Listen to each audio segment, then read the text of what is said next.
Yes sir. Thank you. Start करते हैं blood.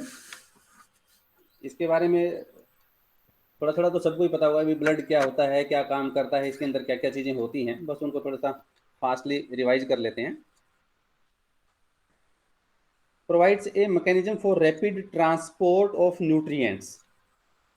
Blood का main function rapid transport of nutrients, waste products, जो भी अपना यूरिन आता है, जो बाहर की जो एक्स्ट्रा मटेरियल है, मेटाबॉलिज्म होता है, उसके बाद जो भी वेस्ट प्रोडक्ट्स हैं वो भी ब्लड के थ्रू ट्रांसपोर्ट होते हैं।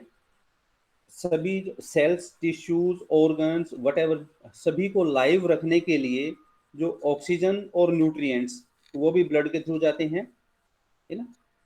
Rapid transport of nutrients, waste products, respiratory gases and cells blood के थ्रू, जैसे आरबीसी, डब्ल्यूबीसी, जो सेल्स हैं वो ब्लड के थ्रू ट्रांसपोर्ट होती हैं।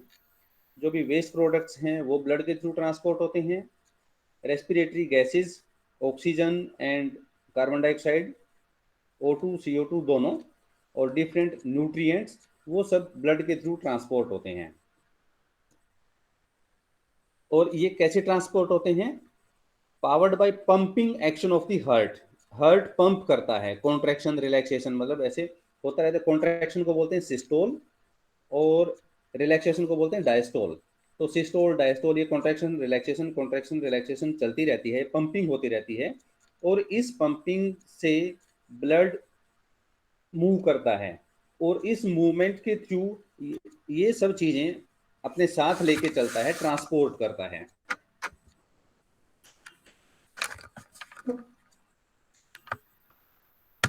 जो ये ब्लड इन सब चीजों को ट्रांसपोर्ट कर रहा है, इसको, ये है अपना कार्डियोवेस्कुलर सिस्टम।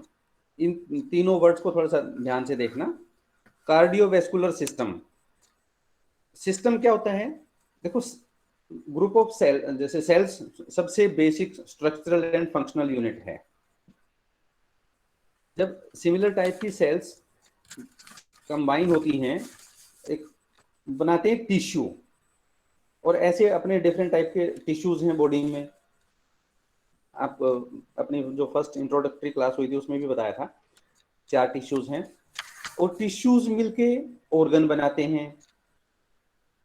और डिफरेंट ऑर्गन्स कोई पर्टिकुलर फंक्शन करने के लिए ज्वाइन होते हैं, उसको बोलते हैं सिस्टम। ऐसे ही एक है कार्डियोवैस्कुलर सिस्टम। इसके अंदर क्या क्या आते हैं? Blood vessels, blood and heart.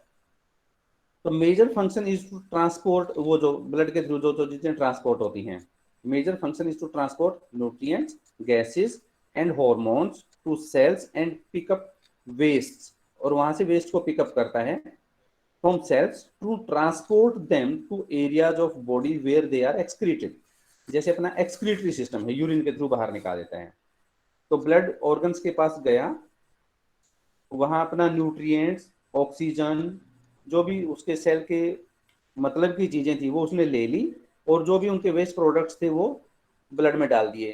फिर ब्लड आगे ट्रेवल होता रहेगा और अपने वेस्ट प्रोडक्ट्स को उस जगह पे पहुंचा देगा जहां से एक्सक्रीट आउट होना है बॉडी से। तो ये है सारा कार्डियोवेस्कुलर सिस्टम। कार्डियो मतलब हार्ट, वेस्कुलर मतलब वेसल्स, ब्लड वेसल्स। तो हार्ट और वेसल से मिलकर जो सिस्टम बना है, cardiovascular system. Another is lymphatic system. आप अगर अपना सिलेबस देखते हैं तो ब्लड से नेक्स्ट वाला पार्ट ही आपके सिलेबस में वो है, रोग प्रतिरोधात्मक, वो वाला है। तो lymphatic system, network of vessels that return the fluid escape from blood vessels. Blood vessels से जो फ्लूइड बाहर निकलता है उसको कलेक्ट करके दोबारा से ब्लड स्ट्रीम में डालता है। ये वेसल्स का एक नेटवर्क है जो ब्लड से निकले हुए फ्लूइड को कलेक्ट करके दोबारा से ब्लड स्ट्रीम में डाल देता है। और इसमें क्या क्या इंक्लूड है? Lymphocytes, lymphoid tissue, lymphoid organs, ये सब चीजें, ये सब क्या है? फाइट करते हैं अगेंस्ट इन्फेक्शंस। बाहर से कोई भी बैक्टीरिया, कोई भी foreign particle, living organism body के अंदर जाता है, इन्फेक्शन होता है, उस इन्फेक्शन के अगेंस्ट फाइट करती हैं ये सब चीजें, और हमारे को इम्यूनिटी प्रोवाइड करती हैं। ये साथ में इसलिए बता रहे हैं क्योंकि ये ब्लड स्ट्रीम, ब्लड मतलब कार्डियोवैस्कुलर सिस्टम के साथ कनेक्टेड है, क्योंकि ब्लड वेसल से जो फ्लूइड बाहर निकला उसको दोबारा से कलेक्ट करके फिल्ट्रेशन और कई सारे प्रोसेस करके दोबारा से ब्लड स्ट्रीम में डालते रहते हैं। तो ये कार्डियोवैस्कुलर सिस्टम और लिम्फेटिक सिस्टम, इन दोनों सिस्टम को जब हम ज्वाइन करते हैं, मतलब इकट्ठा पढ़ते हैं, that is circulatory system. That together cardiovascular system and lymphatic system, हम उनको बोलते हैं सर्कुलेटरी सिस्टम। अगर सर्कुलेटरी सिस्टम के बारे में कुछ बताना आएगा तो इन दोनों सिस्टम को बताना है कि कार्डियोवैस्कुलर सिस्टम और लिम्फेटिक सिस्टम को हम सर्कुलेटरी सिस्टम बोलते हैं, दोनों को ज्वाइन करके। और अलग अलग से लिम्फेटिक सिस्टम में लिम्फ का सर्कुलेशन है, उसके लिए ये सब चीजें हैं लिम्फेटिक सिस्टम में। कार्डियोवैस्कुलर सिस्टम में ब्लड का सर्कुलेशन है और उस सिस्टम में ये सब चीजें आती हैं। तो कुछ को ज्वाइन करवा देता हूँ।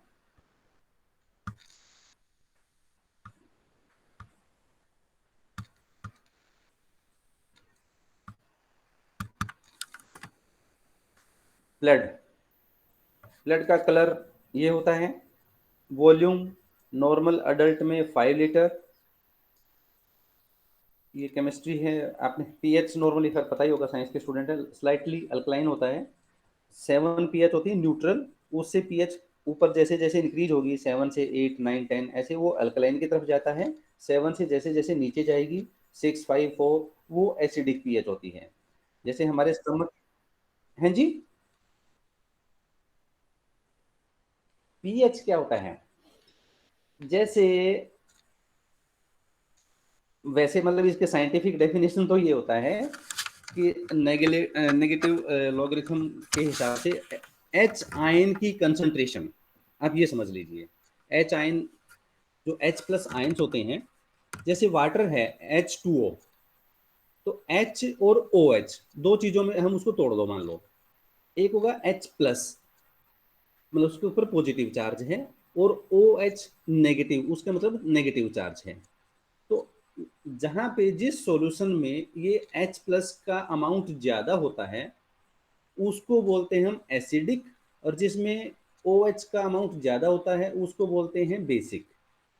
और ये H प्लस की कंसंट्रेशन को डिटरमाइन करने के लिए हम पीएच वर्ड को यूज करते हैं, negative logarithm of the concentration of H plus ions, ये मान लीजिए। और इस एसिडिक और बेसिक के अकॉर्डिंग ही उस सॉल्यूशन की स्ट्रेंथ पता लगती है। जैसे मान लो घर में टॉयलेट क्लीनर होता है, वो एसिड होता है लेकिन उससे हाथ नहीं जलता। अगर ऐसे ही पीएच और डाउन करते जाएं हम, तो उस एसिड से हमारा हाथ जलेगा अगर हम हाथ पे गिर जाए तो। ऐसे ही अगर बहुत ज्यादा बेसिक होगा तो वो भी हमारे टिश्यू को डैमेज करेगा। तो 7 जो पीएच है वो न्यूट्रल होता है हमारे अपने पानी की पीएच। तो ऐसे ब्लड की पीएच 7.4 है, स्लाइटली अल्कलाइन। स्लाइटली मतलब 7 से थोड़ा सा ऊपर चला गया, इसलिए स्लाइटली अल्कलाइन बोलते हैं। स्पेसिफिक ग्रेविटी, ये आपकी नॉलेज के लिए है, रखना चाहें तो आप विस्कोसिटी जरूर देख लें। 5 times more viscous to water, मतलब कितना ज्यादा गाढ़ा है, ये कह लीजिए पानी से 5 टाइम्स ज्यादा विस्कस होता है, 5 टाइम्स ज्यादा गाढ़ा है।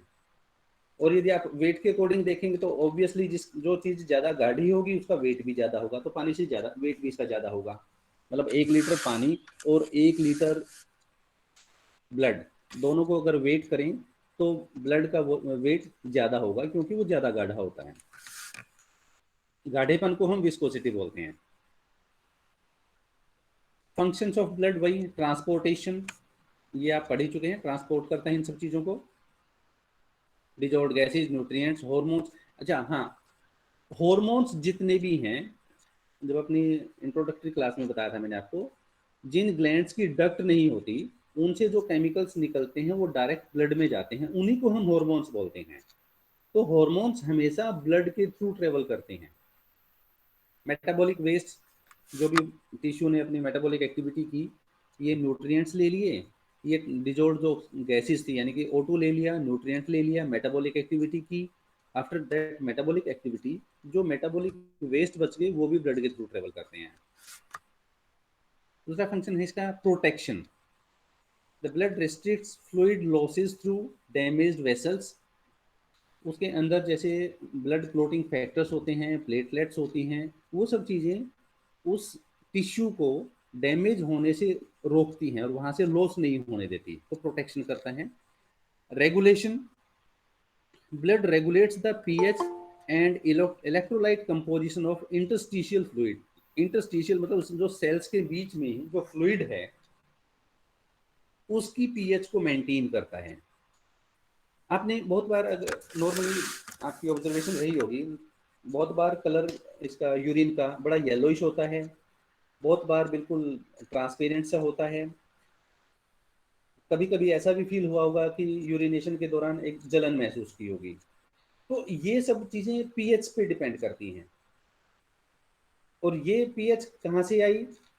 ब्लड ट्रेवल कर रहा है, उस ब्लड के जो जो मेटाबॉलिक वेस्ट ब्लड के अंदर आए हैं वो एक्सक्रीट आउट होने हैं। तो जितना ज़्यादा पीएच होगी उतना ज़्यादा कलर या जलन फील होगी। तो ये जो कलर चेंज हो रहा है या जो भी आप जलन फील करते हैं, ये सब चीज़ें ब्लड की पीएच को रेगुलेट करने के लिए। और ब्लड किसकी पीएच रेगुलेट करता है? वहाँ इंटरस्टिशियल जो फ्लूइड है, सेल्स के बीच में जो फ्लूइड है, वहाँ से आयंस लेगा, मेटाबॉलिक वेस्ट लेगा और उनको एक्सक्रीटरी सिस्टम के पास लेके जाएगा। उन इंटरस्टिशियल फ्लूइड्स की पीएच रेगुलेट करना जरूरी है। और ब्लड खुद भी अपनी पीएच को मेंटेन रखता है, और इसलिए जो भी एक्सेसिव आयंस हैं या मेटाबॉलिक वेस्ट हैं उनको एक्सक्रीटरी सिस्टम के पास लेके जाएगा और वहां से बॉडी से बाहर निकल जाएंगे। Blood regulates body temperature. ये उसका कंपोजिशन है। ये आरबीसी, डब्ल्यूबीसी एंड प्लेटलेट्स, और ये ऊपर प्लाज्मा। अगर हम ब्लड को लेके उसका सेंट्रीफ्यूज कर दें, घुमा दें किसी ग्रेविटी पे, तो उसका इस तरीके से सेपरेशन हो जाता है उसके अंदर जो भी कंपोनेंट्स हैं। इन को बोलते हैं फोम्ड एलिमेंट्स। यानी कि जो कंपोजिशन ऑफ ब्लड है उसको दो पार्ट में डिवाइड कर सकते हैं, एक तो फोम्ड एलिमेंट्स और एक प्लाज्मा। ये फ्लूइड है, ये इसके अंदर एलिमेंट्स हैं। एलिमेंट्स में आरबीसी, डब्ल्यूबीसी, प्लेटलेट्स। तो ये प्लाज्मा और ये नीचे के फॉर्म्ड एलिमेंट्स। एलिमेंट्स में आरबीसी, डब्ल्यूबीसी एंड प्लेटलेट्स। ये डब्ल्यूबीसी और प्लेटलेट्स ये लेस देन 1% हैं, मैक्सिमम है 45% आरबीसी, और ये बाकी का जो क्लियर फ्लूइड है दैट इज प्लाज्मा। तो प्लाज्मा ऊपर आ जाता है, फॉर्म्ड एलिमेंट्स नीचे बैठ जाते हैं, और फॉर्म्ड एलिमेंट्स में भी आरबीसी नीचे बैठते हैं, उसके ऊपर डब्ल्यूबीसी और प्लेटलेट्स।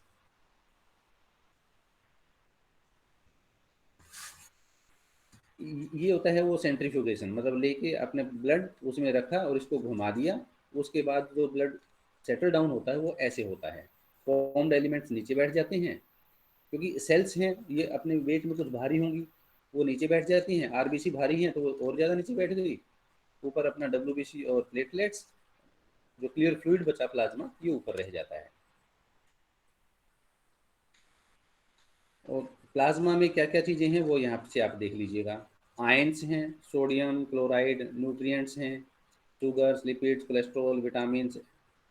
ये तीन मेन प्रोटीन्स होते हैं, एल्बुमिन, ग्लोबुलिन, फाइब्रिनोजन। गैसेज हैं, वेस्ट प्रोडक्ट्स।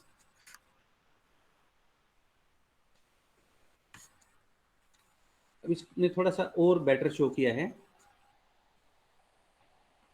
ये ब्लड सैंपल लिया, उसमें कंसिस्ट ऑफ प्लाज्मा और फॉर्म्ड एलिमेंट्स। फॉर्म्ड एलिमेंट्स में ये हैं platelets, white blood cells and red blood cells, RBC, WBC और प्लेटलेट्स।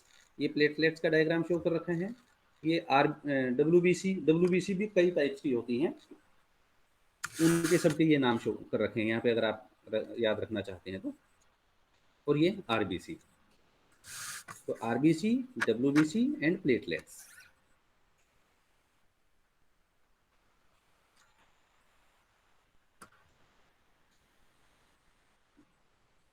ये फर्दर उनको उनके न्यूक्लियस के अकॉर्डिंग उन्होंने डिफ्रेंशिएट कर रखा है। आरबीसी जिनको हम एरिथ्रोसाइट्स भी बोल देते हैं, डब्ल्यूबीसी जिनको ल्यूकोसाइट्स भी बोल देते हैं। आपने अगर कभी ब्लड टेस्ट करवाया हो तो बहुत बार करते हैं टीएलसी डीएलसी। टीएलसी मतलब टोटल ल्यूकोसाइट काउंट, तो टोटल डब्ल्यूबीसी कितने हैं। जब भी बीमार होते हैं या कोई ऐसी कंडीशन होती है तो उस इन्फेक्शन को देखने के लिए हम टीएलसी और डीएलसी करवाते हैं। तो टीएलसी मतलब टोटल ल्यूकोसाइट काउंट, मतलब डब्ल्यूबीसी ओवरऑल कितने इंक्रीज हो गए या कितने डिक्रीज हो गए, टोटल उनका काउंटिंग कितनी है। डीएलसी मतलब डिफरेंशियल ल्यूकोसाइट काउंट, डिफरेंशियल में इन सब का अमाउंट हर किसी का, न्यूट्रोफिल्स कितने हो गए, इस्नोफिल्स कितने हो गए, बेसोफिल्स कितने हो गए, ये सब।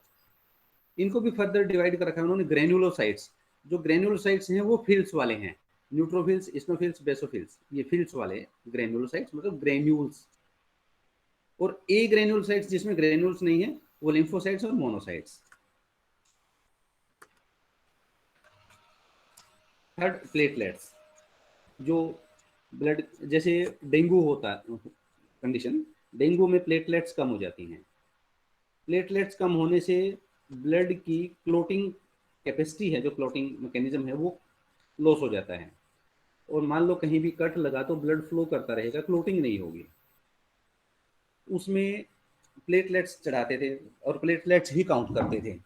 तो ब्लड जब हम ब्लड डोनेट करते हैं तो उससे एक तो होल ब्लड यूं का यूं, अगर किसी को ब्लड का लॉस है तो होल ब्लड उसको ट्रांसफ्यूज करते हैं।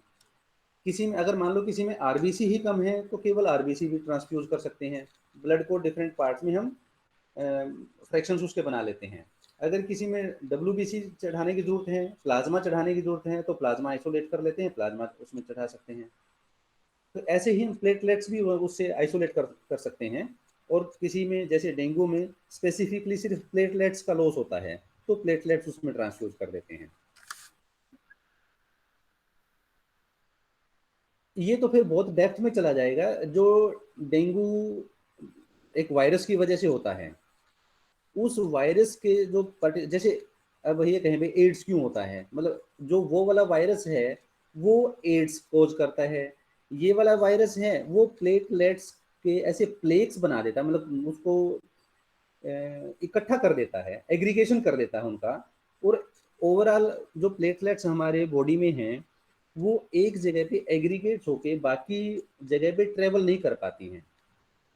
और उसकी वजह से अगर ब्लड में प्लेटलेट्स कम होगी तो वो क्लोटिंग नहीं हो पाएगी ब्लड की।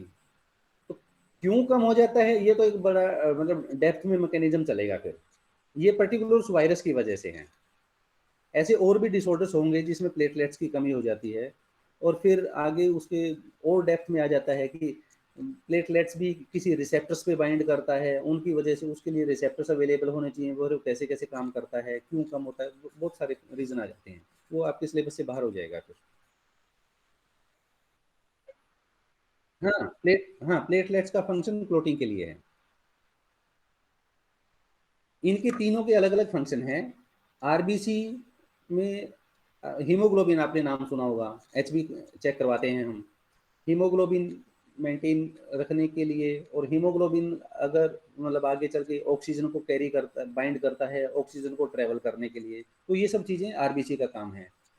अपनी बॉडी को हेल्दी रखने के लिए जितने भी इन्फेक्शंस हैं उनको उनके अगेंस्ट फाइट करने के लिए ये डब्ल्यूबीसी का काम है। ब्लड लॉस रोकने के लिए, क्लोटिंग करने के लिए ये प्लेटलेट्स का फंक्शन है। प्लेटलेट्स उसको क्लोटिंग को में हेल्प करता है। इन्फेक्शन से फाइट करने के लिए डब्ल्यूबीसी, ऑक्सीजन को कैरी करने के लिए हीमोग्लोबिन, और हीमोग्लोबिन आरबीसी में होता है तो ऑक्सीजन कैरी करने के लिए आरबीसी। ये आ गया आरबीसी। उसका ये सब नॉर्मल चीज़ें हैं, याद रखना चाहें या जैसे भी। ये कितना नॉर्मल अमाउंट होता है। हाँ, made in red bone marrow in long bones, cranial bones. Cranial bones, long bones तो बॉडी में जहाँ जहाँ भी हैं। क्रेनियल बोन्स कौन सी होती हैं, जो अपने स्कल की हैं, खोपड़ी की, क्रेनियम। रिब्स पता है, पसलियाँ, और वो पसलियाँ जिससे जुड़ी होती हैं उसको स्टर्नम बोलते हैं। वर्टिब्रे जो हमारी बैकबोन है। तो इन सभी बोन्स की रेड बोन मैरो में आरबीसी बनते हैं। Average life span 100 to 120 days. ये आरबीसी का डायग्राम है, कैसे कैसे दिखता है थोड़ी सी। हीमोग्लोबिन इसके अंदर होता है, और हीमोग्लोबिन ऑक्सीजन कैरिंग प्रोटीन होता है। तो ऑक्सीजन हीमोग्लोबिन के साथ बाइंड करती है, और जब मतलब उसके थ्रू ट्रेवल करती है। हीमोग्लोबिन कम होता है तो डिफरेंट टाइप की डिजीज, जैसे एनीमिया। अब एनीमिया की भी बहुत सारी अलग टाइप हैं, ए प्लास्टिक एनीमिया, प्लास्टिक एनीमिया, बहुत सारे, वो आपके सिलेबस से बाहर हो जाएंगे फिर। WBC protects body from infectious micro organisms. जो भी माइक्रो ऑर्गेनिजम्स बॉडी के अंदर आते हैं, डिजीज कॉज करते हैं, उनके अगेंस्ट फाइट करने के लिए अपनी जो जो भी सोल्जर्स हैं, ये हैं WBC. Function outside the blood stream in loose connective tissue. Blood stream के बाहर भी काम करते हैं। Most produced in bone marrow.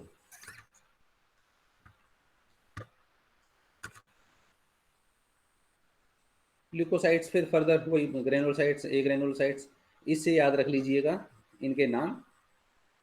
Differential leucocyte अगर करना है, नेवर लेट मंकीज ईट बनाना, मतलब एन से न्यूट्रोफिल्स, एल से लिम्फोसाइट्स, एम से मोनोसाइट्स, ई से स्नोफिल्स, बी से बेसोफिल्स। ये यहाँ पे दे भी रखे हैं नाम, न्यूट्रोफिल्स, स्नोफिल्स, बेसोफिल्स, लिम्फोसाइट्स। तो ये याद रखने के लिए इन्होंने एब्रीविएशन बना रखी है, नेवर लेट मंकीज ईट बनानास। तो इनके जो पहले पहले के हैं एन, एल, एम, ई, बी, इनसे आप उनको याद रख सकते हैं। ये डिफरेंट प्रॉपर्टीज हैं और उनके फंक्शंस हैं। न्यूट्रोफिल्स का खुद में क्या फंक्शन होगा, इस्नोफिल्स का क्या फंक्शन होगा, ये लास्ट का जो कॉलम है फंक्शंस दे रखे हैं, यहाँ से भी आप उनको देख सकते हैं। तो न्यूट्रोफिल्स जैसे फैगोसाइटाइज, मतलब फैगो मतलब क्या होता है, इंगल्फ करना, उसको खा जाना, डिस्ट्रॉय करते हैं, उसको खा जाते हैं ये न्यूट्रोफिल्स, बैक्टीरियाज को। एसिनोफिल्स जितने भी एलर्जिक रिएक्शंस हैं, बाहर से कोई भी फॉरेन पार्टिकल आया और वो उसकी वजह से जो एलर्जी अपने को होती है, बॉडी पे कई बार एलर्जी आ जाती है, तो उस एलर्जी को रोकने के लिए, तो ऐसे इनके इन्फ्लामेशन को रोकने के लिए, इम्यून सिस्टम को और स्ट्रॉन्ग बनाने के लिए, ये भी फैगोसाइटिक एक्टिविटी इसकी। तो ये इनके पर्टिकुलर आगे जो फंक्शंस हैं, ये आप यहाँ से याद रख सकते हैं। वही दोबारा से बता दिया, ग्रेनुलोसाइट्स, ए ग्रेनुलोसाइट्स, ग्रेनुलोसाइट्स में ये हैं तीन हो गए ना फील्ड्स वाले, और ए ग्रेनुलोसाइट्स में लिम्फोसाइट्स एंड मोनोसाइट्स। अच्छा, लिम्फोसाइट्स में भी फर्दर टी सेल्स होती हैं और बी सेल्स होती हैं, यानी कि T lymphocytes and B lymphocytes. ये कैसे अपना फंक्शन करते हैं, मतलब उसको इंगल्फ कैसे करते हैं, अटैकिंग कैसे कर देते हैं। या ये इसके साथ अटैच होता है, फिर इसके अंदर घुस गया, ये फिर हो गया डेड टारगेटेड सेल, ऐसे उसको डेड कर देते हैं। वो थे टी सेल्स। बी सेल्स क्या करते हैं, एंटीबॉडीज छोड़ते हैं। अभी जैसे हाल ही में अभी कोविड चल रहा है, तो कोविड से जो पेशेंट्स ठीक हो गए हैं, उनमें ये एंटीबॉडीज का अमाउंट ज़्यादा मिलता है। तो उनका प्लाज्मा निकाल के, मतलब जो स्टार्टिंग में जब ये कोरोना वायरस फैला था चाइना में, इसको ट्रीटमेंट के लिए उन पेशेंट्स का ब्लड निकाला जो ठीक हो गए। ठीक होने से फिर उनका प्लाज्मा लिया, उस प्लाज्मा में ये एंटीबॉडीज ज़्यादा थी, जो कोरोना वायरस के अगेंस्ट फाइट करने के लिए एंटीबॉडीज बनी थी। तो वो एंटीबॉडीज उन पेशेंट्स, मतलब उन पर्सनस में ठीक ज़्यादा थी, जो पर्सनस कोरोना वायरस की वजह से इन्फेक्ट हुए थे और ठीक हो गए थे। वो ठीक क्यों हुए, क्योंकि इस बी लिम्फोसाइट्स ने ये वाली एंटीबॉडीज ज़्यादा बना दी। ये एंटीबॉडीज बड़ी स्पेसिफिक होती हैं। कोरोना वायरस आया, कोई भी ये बैक्टीरिया में, कोई भी बैक्टीरिया वायरस जो कुछ भी आया, उसके सरफेस पे ये एंटीजेंस लगे होते हैं। ऐसे ही कोरोना वायरस का आपने डायग्राम देखा हो, तो गोल गोल सा है, उसके बड़े स्पाइक्स निकले हैं। मान लो एक बॉल आती है ना प्लास्टिक की, उसके बाहर वो प्लास्टिक के फाइबर से निकले होते हैं। तो ऐसे कोरोना वायरस का डायग्राम है, आप देखा हो डायग्राम उस पर। तो वो एंटीजेंस हैं। उनके साथ ये एंटीबॉडीज ऐसे बाइंड करती हैं। तो ये बी लिम्फोसाइट्स ऐसे एंटीबॉडीज बनाते हैं और उसके साथ ऐसे बाइंड करके उसको बाहर निकाल देते हैं बॉडी से, डैमेज कर देते हैं। तो जिसके अंदर ये एंटीबॉडीज कम बनी, या तो बी सेल्स कम थे, या बी सेल्स थे बट अपनी एक्टिविटी परफॉर्म नहीं कर पाए। इसको एक्टिवेट करने के लिए भी डिफरेंट सिस्टम चाहिए होता है। तो किसी भी वजह से ये मानिए कि या तो बी सेल्स का नंबर कम था, या बी सेल का एक्टिवेशन नहीं हो पाया, या फिर उन्होंने जितनी भी एंटीबॉडीज बनाई वो कम पड़ गई। अब मान लो ये हमारी एक अपनी सेना है, ये दुश्मन की सेना है। अगर ये ज़्यादा है नंबर में तो ये एंटीबॉडीज कम रह जाएंगी। अगर ये एंटीबॉडी ज़्यादा हैं तो ये कम होंगे, तो ये वाले जीत जाएंगे। तो एक ये फाइटिंग होती है, एक सीधे सीधे समझिए, एंटीजन और एंटीबॉडी में। एंटीजन मतलब जो भी वायरस या बैक्टीरिया आया है, इसको कोरोना वायरस मानिए। अब कोरोना वायरस ज़्यादा है तो ये जीत जाएगा और बंदे में कोविड हो जाएगा। अगर हमारी एंटीबॉडी ज़्यादा हैं तो वो कोरोना वायरस को मार के बाहर निकाल देंगे और पर्सन जीत जाएगा, मतलब बॉडी हेल्दी रहेगी। तो ये एंटीबॉडीज उस पर्टिकुलर इन्फेक्शन से फाइट करने में हेल्प करती हैं। हाँ, तो मैं ये कहता कि हाँ जी।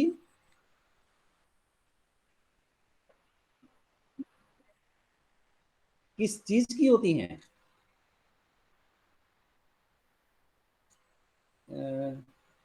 मैं समझा नहीं, देखो।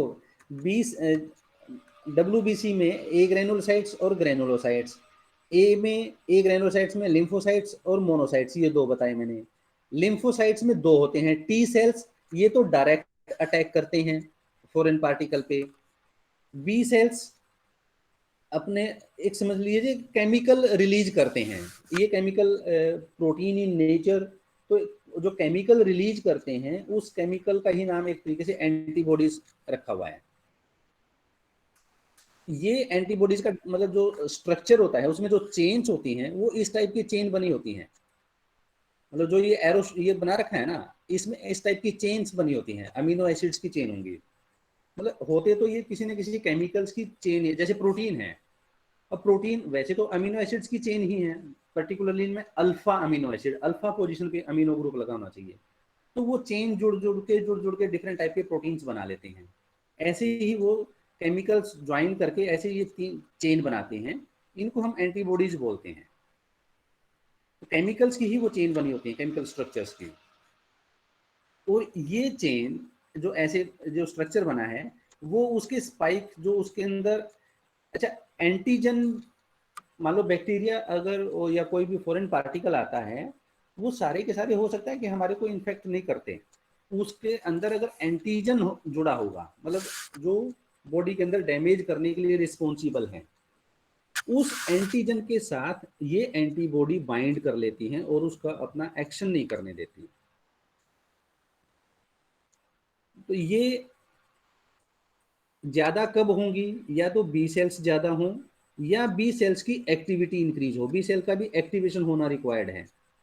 तो एक्टिवेशन होगा और बी सेल्स नंबर में भी ज़्यादा होंगे तो एंटीबॉडीज ज़्यादा बनेंगी, और ये ज़्यादा बन के उस एंटीजन के साथ बाइंड करके उसको न्यूट्रलाइज कर देंगी, डैमेज कर देंगी, डेड कर देंगी, बाहर निकाल देंगी। आप क्या पूछना चाहते बेटे? मेरे को समझ में नहीं आया एक्चुअली। हो गया, चलो।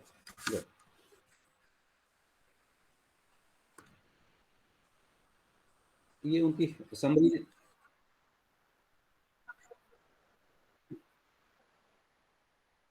बैक्टीरिया को मार देती हैं। डैमेज, वो डैमेज पार्टिकल होगा, फिर वो डैमेज पार्टिकल एक्सक्रीटरी सिस्टम के थ्रू बाहर निकल जाएगा। जब डैम मतलब वो मर ही जाएगा, तो उसके बाद वो बॉडी के डिफरेंट एक्सक्रीटरी सिस्टम के थ्रू बाहर निकल जाता है, डेड पार्टिकल्स जो भी हैं।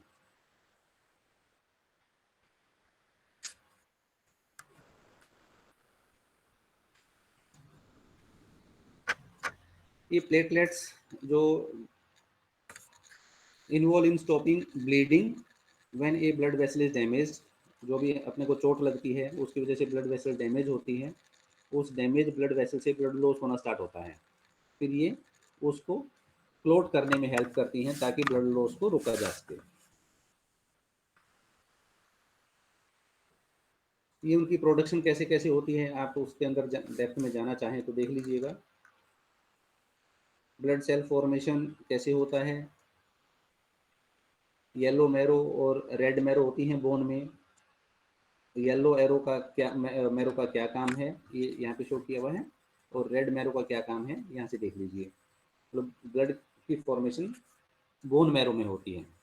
और बोन में जब हम स्केलेटल सिस्टम पढ़ रहे थे तब मैंने आप बताया था कि एक रेड मैरो होती है, एक येलो मैरो होती है, तो दोनों के यहाँ पे एक्शन शो किए हुए हैं।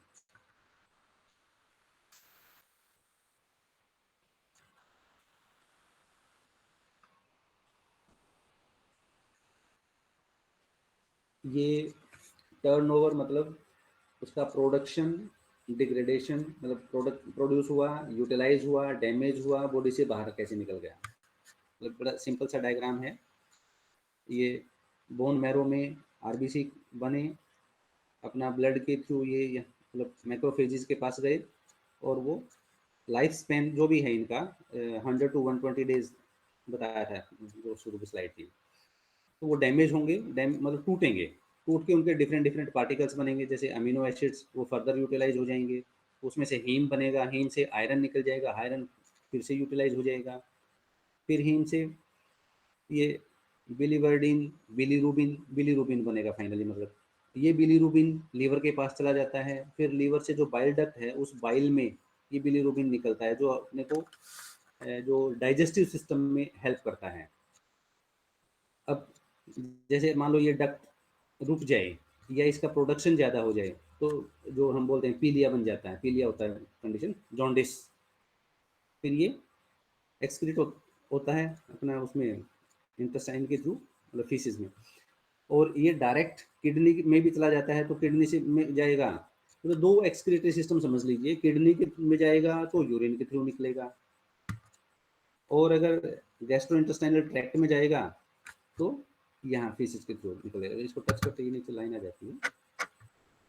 तो ये डायरेक्ट भी जाता है किडनी के पास, और यहाँ पे बिलीरुबिन ड्राइव्ड प्रोडक्ट्स भी जाते हैं किडनी में, जो किडनी में गए तो यूरिन के थ्रू निकल जाएगा।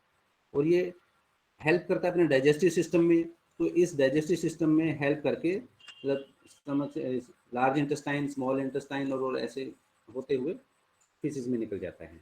तो ये दो टाइप के अपने एक्सक्रीशन हो गए। तो ये इसका टर्नओवर है, फेट है, मतलब ऐसे ऐसे चलता रहता है। ये फॉर्मेशन है। बॉडी का खुद का एक डिफेंस मैकेनिज्म है। मान लो अगर हमारा ब्लड प्रेशर कम होता है तो उसको मैनेज करने के लिए ब्लड प्रेशर को इंक्रीज करती है बॉडी। उसके जितने भी डिटर्मिनेंट्स हैं, मतलब जो भी रेगुलेट करते हैं ब्लड प्रेशर को, चाहे हार्ट की बीट बढ़ाती है या ब्लड वेसल्स को कंस्ट्रिक्ट कर लेती है, उनका डायमीटर कम कर देती है, तो डिफरेंट डिफरेंट जो भी चीज़ें उसमें इन्वॉल्व हैं ब्लड प्रेशर को मैनेज करने के लिए, उस तरीके से वो ब्लड प्रेशर को मैनेज करती है। तो इसी तरीके से ये किडनी, मान लो लैक ऑफ ऑक्सीजन, हाइपोक्सिया मतलब lack of oxygen. Oxygen lack होने का मतलब कि आर ब्लड में आरबीसी कम है। आरबीसी कम, आरबीसी के थ्रू ही ऑक्सीजन ट्रेवल करती है, क्योंकि आरबीसी में हीमोग्लोबिन होता है और वो हीमोग्लोबिन ऑक्सीजन के साथ बाइंड करता है। उस बाइंडिंग हीमोग्लोबिन की ऑक्सीजन के साथ बाइंडिंग होने की वजह से आरबीसी ऑक्सीजन को लेके ट्रेवल करते हैं, और ये आरबीसी ब्लड में है। अगर ऑक्सीजन कम हो गई, हाइपोक्सिया हो गया, मतलब कि ऑक्सीजन कम हो गई। ऑक्सीजन कम क्यों हुई? क्योंकि हीमोग्लोबिन के साथ बाइंडिंग नहीं हो पाई। इसका मतलब क्या है कि हीमोग्लोबिन कम है। हीमोग्लोबिन कम है तो इसका मतलब आरबीसी कम है। तो आरबीसी का अमाउंट बढ़ाना है। आरबीसी कहाँ बनेंगे? बोन मैरो में, रेड रेड बोन मैरो में। उसके लिए ये केमिकल चाहिए एरिथ्रोपोइटिन। तो किडनी से ये एरिथ्रोपोइटिन बनेगा, इंक्रीज इन एरिथ्रोपोइटिन प्रोडक्शन। इस प्रोडक्शन की वजह से इसका रिस्पॉन्स इंक्रीज होगा और आरबीसी का प्रोडक्शन बढ़ जाएगा, और हाइपोक्सिया रिलीव हो जाएगा, कम हो जाएगा। तो ये बॉडी का एक डिफेंस मैकेनिज्म हर केस में। जैसे कोरोना वायरस आया तो बॉडी का डिफेंस मैकेनिज्म क्या चला? टी सेल डायरेक्ट एक्ट करेंगे और बी सेल एंटीबॉडीज को रिलीज करके उसको मारने की कोशिश करेंगे। हाइपोक्सिया हुआ तो आरबीसी का प्रोडक्शन इंक्रीज करने की कोशिश करेंगे। ब्लड प्रेशर कम हुआ तो ब्लड प्रेशर को मैनेज करने की कोशिश, तो बॉडी का डिफेंस मैकेनिज्म हर एंगल से चलता रहता है। ये कंपोजिशन है, उसको आप देख सकते हैं। इसके साथ साथ, अच्छा आपका टाइम ही हो गया, अदरवाइज इसके साथ अब इस ब्लड के साथ जुड़ता है लिम्फेटिक सिस्टम, उसको कवर करना है, फिर हम नेक्स्ट क्लास में ही करेंगे फिर उसको। हाँ, किसी का कोई डाउट है तो बताइए प्लीज।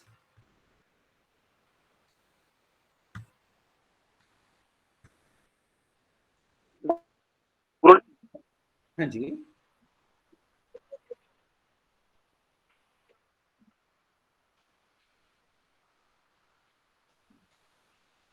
नहीं, मेटाबॉलिक एक्टिविटी सोने पे या जागने पे कम या और ज्यादा का मतलब ये होता है, किसी भी टाइम पे जो भी फंक्शन चल रहा है उसको करने के लिए एनर्जी की रिक्वायरमेंट होती है, और वो एनर्जी मिलनी है डिफरेंट जो न्यूट्रिएंट्स हैं और ऑक्सीजन है। अब ये न्यूट्रिएंट्स और ऑक्सीजन ब्लड के थ्रू ट्रेवल करते हैं, ब्लड के थ्रू ट्रेवल करके उस पर्टिकुलर साइट पे, पर्टिकुलर चाहे ऑर्गन है, टिश्यू है, उस जगह पे वो ब्लड पहुंचता है और वहाँ पे उसका यूटिलाइजेशन होता है। जैसे ब्रेन की बात करें, ब्रेन हर टाइम काम करता रहेगा। हार्ट की बात करें, हर टाइम काम करते रहेंगे। हार्ट में तो कॉन्ट्रैक्शन रिलैक्सेशन चलते रहना, आप सोएं या जागें। ऐसे ही ब्रेन के अंदर जो सेल्स हैं उनका हमेशा एक्टिवेशन, मतलब उनके अंदर मेटाबॉलिक एक्टिविटी चलती रहेगी। जैसे मसल्स हैं, मसल की मेटाबॉलिक एक्टिविटी तब इंक्रीज होगी जब आप उसको उसका काम में लेंगे। मान लो आप पैसिवली लेटे हैं तो भी उसकी मेटाबॉलिक एक्टिविटी नहीं हो रही, सो रहे हैं तो भी नहीं हो रही, लेकिन उन सेल्स को जिंदा रखने के लिए मेटाबॉलिक एक्टिविटी चलती रहेगी। सेल को लाइव रखना है तो उसको ऑक्सीजन और न्यूट्रिएंट हमेशा चाहिए। अब उस मसल से आप काम लेना शुरू कर दें, मान लो आपने कोई भी फिजिकल एक्टिविटी कर ली, जिम कर रहे हैं, रनिंग कर रहे हैं, कोई भी फिजिकल एक्टिविटी कर रहे हैं, तो उस सेल को ज़्यादा ऑक्सीजन और ज़्यादा न्यूट्रिएंट चाहिएगा, तो उस केस में मेटाबॉलिक एक्टिविटी इंक्रीज हो जाएगी। लेकिन सेल को लाइव रखने के लिए मेटाबॉलिक एक्टिविटी हमेशा बनी रहेगी। अब इसके बैड इफेक्ट और गुड इफेक्ट्स क्या होते हैं, एज सच नहीं है, लेकिन अगर मेटाबॉलिक एक्टिविटी ज़्यादा होगी, आप मान लो फिजिकल एक्टिविटी कर रहे हैं तो मेटाबॉलिक एक्टिविटी इंक्रीज हो गई, उस मेटाबॉलिक एक्टिविटी इंक्रीज होने से मेटाबोलाइट का प्रोडक्शन ज़्यादा होगा, और वो मेटाबोलाइट अगर साथ की साथ बाहर नहीं निकल पाया थ्रू एनी एक्सक्रीटरी सिस्टम, तो वो मेटाबोलाइट का डिपोजिशन स्टार्ट हो जाता है, और उस डिपोजिशन की वजह से आपको पेन फील होता है। जैसे मान लो किसी हाथ से आप डंबल उठा रहे हैं बार बार बार बार, 10 मिनट 15 मिनट आधे घंटे बाद कभी ना कभी तो आपके हाथ में पेन स्टार्ट होगा। वो पेन कब हुआ, जब वो मसल्स थक गई, फटीग हो गया। कब थकी, जब उनकी मेटाबॉलिक एक्टिविटी के बाद वो मेटाबोलाइट का डिपोजिशन हो गया, लैक्टिक एसिड का, जैसे मान लो कोई एक मेटाबोलाइट है उसका डिपोजिशन हो गया, फिर आप थोड़ा सा रेस्ट करते हैं। रेस्ट करने से क्या हुआ कि वो मेटाबोलाइट का जो मूवमेंट है वो हो, मतलब उसको अब उस पर्टिकुलर साइड से वो मेटाबोलाइट मूव हो गया, दूसरी जगह चला गया। क्यों चला गया, जा तो पहले भी रहा था लेकिन साथ ही साथ बंद रहा था, जितना बंद रहा था वो ज्यादा था और उसका मूवमेंट कम था। आपने रेस्ट किया, अब रेस्ट करने से उसका प्रोडक्शन कम हो गया मेटाबोलाइट का, और वो मूवमेंट कंटिन्यूअसली चल ही रही थी, उसके बाद वो मेटाबोलाइट उस जगह से रिलीव हो गया, दूसरी जगह चला गया। आप थोड़े टाइम बाद फिर से ठीक फील करते हैं, फिर फिजिकल एक्टिविटी करते हैं, फिर मेटाबोलाइट बनेगा। तो ये काम चलता रहता है, नॉर्मल मेटाबॉलिज्म हमेशा चलता रहेगा। फिजिकल एक्टिविटी के साथ उस का जो मेटाबॉलिज्म एक्शन है, मेटाबॉलिक एक्टिविटी है, वो इंक्रीज होती है। जैसे आप दौड़ रहे हैं, दौड़ रहे हैं तो आपकी मसल्स की मेटाबॉलिक एक्टिविटी भी बढ़ गई, साथ में ब्लड का जो प्रेशर है, ब्लड का जो अमाउंट है, सर्कुलेशन है, वो इंक्रीज हो गया। क्यों, क्योंकि उन मसल्स की मेटाबॉलिक एक्टिविटी को मैनेज करने के लिए वहां पे ऑक्सीजन ज्यादा चाहिए थी। वो ऑक्सीजन कहाँ से जाएगी, ब्लड के थ्रू। तो वो ब्लड कब ज्यादा जाएगा, जब हार्ट की बीट बढ़ेगी, तो इसलिए हार्ट बीट फास्ट हो जाती है। ताकि उन मसल्स पे ऑक्सीजन ज्यादा पहुंच जाए। ऑक्सीजन ज्यादा कब जाएगी? जब ब्लड ज्यादा जा रहा होगा। तो ज्यादा ब्लड भेजने के लिए हार्ट खुद का एक्शन बढ़ा देता है, तो हार्ट की मसल्स की मेटाबॉलिक एक्टिविटी भी बढ़ जाती है। तो एक्टिविटी के अगेंस्ट उसको, मतलब एक्टिविटी के अगेंस्ट न्यूट्रिएंट्स और ऑक्सीजन प्रोवाइड करने के लिए डिफरेंट एक्टिविटी बढ़ती हैं। और जैसे जितनी फिजिकल एक्टिविटी उस सेल की या टिश्यू की इंक्रीज हुई, उतना उसका मेटाबॉलिज्म इंक्रीज हुआ, और जितना मेटाबॉलिज्म होगा उतना ही मेटाबोलाइट्स बनेंगे। अब वो मेटाबोलाइट्स साथ के साथ हम बाहर निकालते रहे तो कोई इश्यू नहीं है, अगर वो मेटाबोलाइट्स डिपॉजिट हो जाते हैं तो प्रॉब्लम स्टार्ट होती है। जैसे कई बार चेस्ट पेन होता है, अब हार्ट की मसल्स में वो मेटाबोलाइट डिपॉजिट हो जाते हैं, जिसकी वजह से हार्ट की वॉल टाइट हो जाती है। उसके टाइट होने से वो कॉन्ट्रैक्शन रिलैक्सेशन में फिर हमारे को पेन फील होता है। तो ऐसे डिफरेंट मैकेनिज्म्स हैं जो मेटाबॉलिक एक्टिविटी के साथ जुड़े हुए हैं। मेटाबोलाइट, मान लो आपने जैसे लकड़ी में हम आग लगा देते हैं, अब आग लगने के बाद अगर उसको खूब सारी ऑक्सीजन मिलती रहे तो बाद में सिर्फ राख बचेगी। अगर ऑक्सीजन कम मिले तो लकड़ी का कोयला बनता है। अगर बहुत ही कम मिले तो कोयले बनने से पहले भी लकड़ी बुझ जाएगी। तो जिस भी स्टेज पे वो लकड़ी बुझ गई वो उसका मेटाबोलाइट है। यानी कि कोई भी रिएक्शन हो रहा है, कोई भी एक केमिकल है, वो टूटना है। न्यूट्रिएंट मतलब जो भी केमिकल्स हैं, चाहे वो फैट हैं, ग्लूकोज हैं, अब उसको डिफरेंट रिएक्शन के साथ उसको टूटना है। वो जिस भी स्टेप पे टूट के रुक जाता है वो उसका मेटाबोलाइट है। आगे अगर उसको कुछ और मिला टूटने के लिए तो वो छोटा मेटाबोलाइट बन गया, फिर टूट गया तो और छोटा मेटाबोलाइट बन गया। जैसे मैं लकड़ी का एग्जांपल दे रहा हूँ, पहले वो सॉलिड सी लकड़ी है, फिर वो कोयले में टूट जाती बन जाती है।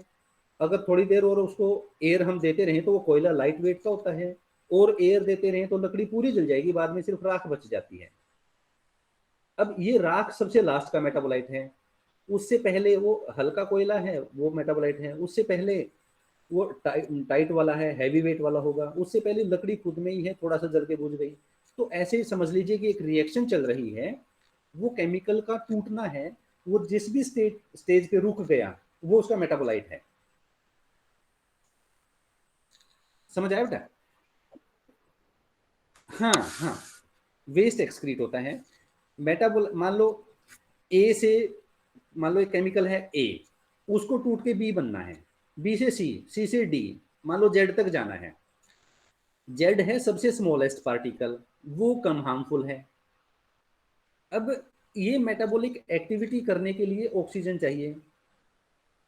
सेल में एक्टिविटी चल रही है, उस एक्टिविटी, उस मेटाबॉलिक एक्टिविटी के लिए ऑक्सीजन चाहिए। अब ऑक्सीजन कहाँ से आएगी? ब्लड से। अगर ब्लड कॉन्टिन्यूसली वहाँ पे जा रहा है, ऑक्सीजन जा रही है, तो वो मेटाबॉलिक एक्टिविटी चलती रहेगी और सबसे लीस्ट हार्मफुल मेटाबोलाइट बनेगा। मान लो वो लीस्ट हार्मफुल मेटाबोलाइट है जेड।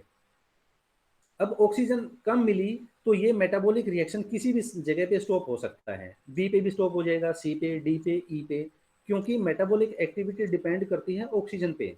ऑक्सीजन आती रही तो मेटाबॉलिज्म चलता रहेगा और सबसे कम वाला, कम हार्मफुल वाला मेटाबोलाइट बनेगा। अगर ऑक्सीजन कम आई तो किसी भी स्टेप पे रुक सकता है जहां पे भी ऑक्सीजन आनी बंद हो गई, और वो मेटाबोलाइट अपनी बॉडी के लिए हार्मफुल हो सकता है। समझ आया बच्चा? जी। एनीवन? चलो ठीक है, फिर वाइंड अप करते हैं। Have good day. Thank you, sir. Thank you so much. Thank you, sir.